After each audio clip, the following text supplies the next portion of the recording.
What's up, everybody? Jed Johnson here from dieselcrew.com. Of course, you know they call me Napalm. Hey, I was asked to do like a video on the number 4 certification of this fella, Dmitry Volegov. Probably butchered the name. I hate it when people butcher my name, so I'm sorry if I did. I'm not sure the correct pronunciation. When the viewer asked me about this, I didn't even know what they were talking about. I am so far removed from any IronMind certifications, it's not even funny. But it didn't take me long to find the video. So what I did was I watched the video a few times, I took some notes, and then I saw that there was a thread on the Gripboard about it. So I've actually took some notes on some of the other things that people brought up. Again, I don't know this dude. I have no idea in his history. All I saw was a guy opening a package and trying a number 4 cert. That was all I brought to the table with this one. So the first thing I noticed is while he holds the gripper package up, apparently to show some kind of a label, a shipping label on the back, he's holding it like this. Not like this, not like this. He's holding it like this, like he's blocking something that's on the back of the package. So that kind of seemed weird to me. It was like he was covering something up that he didn't want people to see. I don't know if he is. Maybe that's how he holds stuff. I don't know. He opened the package up. It clearly had a 4 on it. The next thing I noticed was he set it at an angle. I meant to bring a gripper over and I forgot, but when he sets the gripper, he's got it turned like this, which it looks like he's trying to clearly show the ends of the gripper at first, but it like never moves. Like anytime that I've done a gripper cert, and most times I see a gripper cert, people kind of hold the gripper up like this, and then they turn it for the bottom, stuff like that. You can kind of see the whole gripper. And here, he's kind of got it obscured so you can't see the spring. That was something that a lot of people pointed out. So I go on. He sets it at that same angle. So he sets the gripper and he holds it like this. And then he puts the card in at a really weird angle. So to me, it looked like he did get a portion of the card in between the gripper handles. But I was like, man, that's kind of a oddball way to set the card. Usually the gripper is more upright, and then you show the end of the card going between the handles. So that was weird. Never seen that before. Then he takes the gripper from that set position right down to close really fast. I mean, it's probably the fastest number 4 close I've ever seen from a credit card set. I also noticed, and this is like probably the biggest red flag for me, was, aside from that speed, I guess, the fact that his hand wasn't shaking. There was a little bit of shaking afterwards, because he held it for maybe 5 seconds, and then there was a little bit of shaking to keep the gripper closed, but there wasn't. It was like effortless to get it into the closed position. So that's always a red flag for me, because even the strongest people, when they're closing your gripper, there's a lot of trembling going on, a lot of shaking back and forth. As I watched the video over and over, it didn't like catch my eye at first, but he already had the card. So, and they didn't really do a real close-up of the card. So was the card legit? I don't know.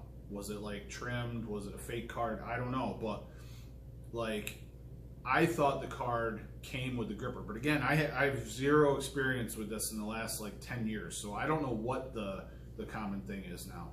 But it did strike me as weird that he already had a card that was separate from the package. I would have expected a card to be in the box along with the gripper.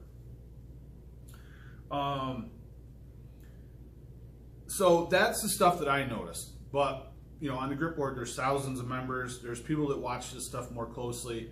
That Tiziano guy got outed for faking a gripper cert either end of last year, beginning of this year, maybe longer than that. So these guys are on it. Like, if there's something questionable, it's going to come up and it's going to get caught. So many other things were brought up. I guess we didn't know who the witness was. Was it a credible witness, someone that actually knows what's going on, or just someone with a phone that they could film it with? Someone said the barcode sticker looked off. Mentioned the spring being kind of hidden back, way back, so you couldn't see it. The shaking was minimal. And something like he just recently closed a GHP 10 from Parallel, so it seems like a huge jump to be able to go from a GHP 10 at Parallel to a credit card set with a number 4. Someone pointed out that Ivan Chuk, it's been 3.5 years since he did his 3.5 cert. It was 5 years between Carl's 3.5 cert and the 4 cert, and this guy like just certified the 3.5 like earlier this year.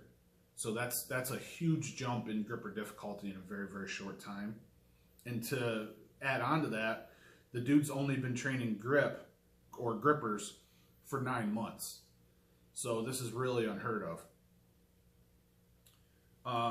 There was talk about like the certification standards for IronMind just aren't there. They seem to go back upon themselves. They go back on themselves and allow stuff.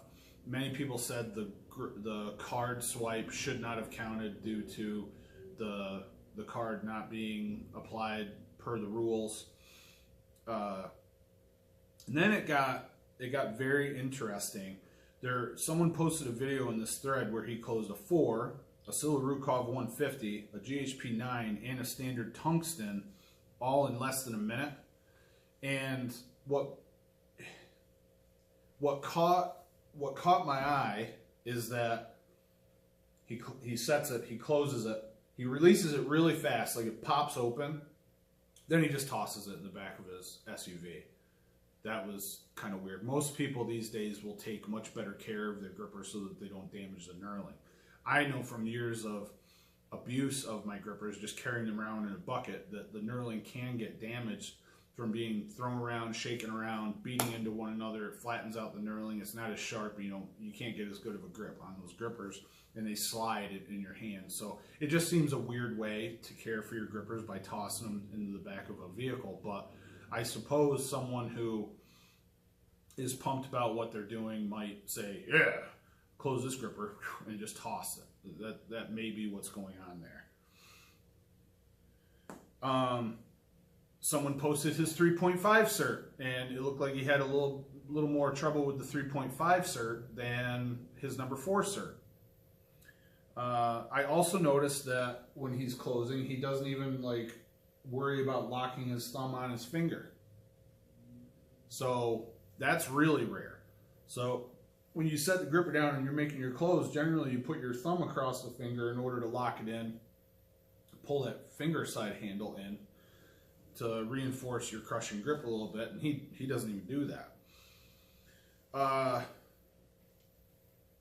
There was speculation that this guy may have been selling fake grippers. I don't know how that came about.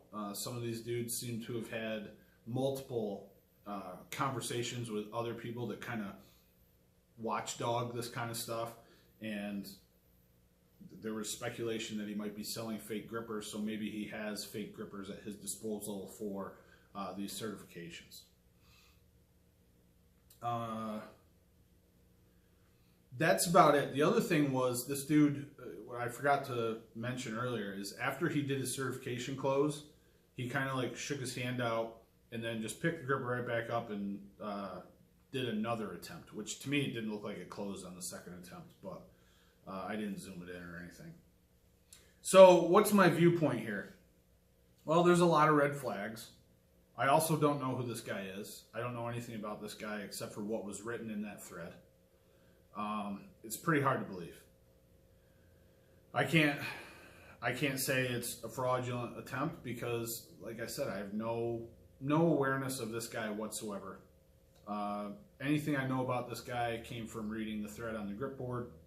So I don't really know what to say except for that.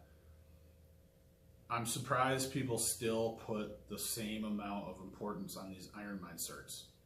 Like the rules are not strictly enforced. There's questionable stuff and red flags that come up all the time. And frankly, I quit caring about any of that shit way back in like 2018. So I don't know, man.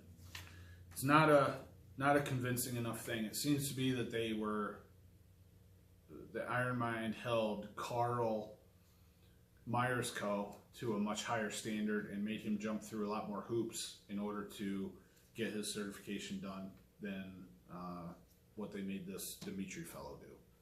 So I'm interested in what everybody else thinks. Feel free to leave a comment here below, and or go to the Gripboard and check out that thread. There was 5 pages, and I read through all of it, and I hate doing that, but I went ahead since this was a requested video, and I'm interested in what your take is. But for me, there's a lot of questionable stuff about this video, and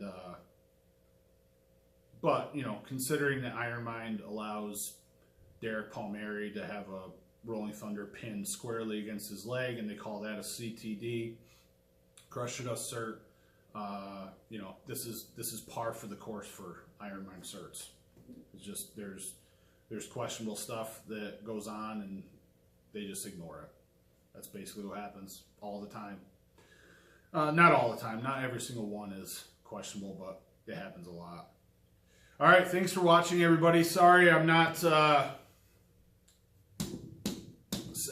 set and steadfast any certain way, but I'm not going to say he's a fraud, but there's just a lot of questionable stuff about this video.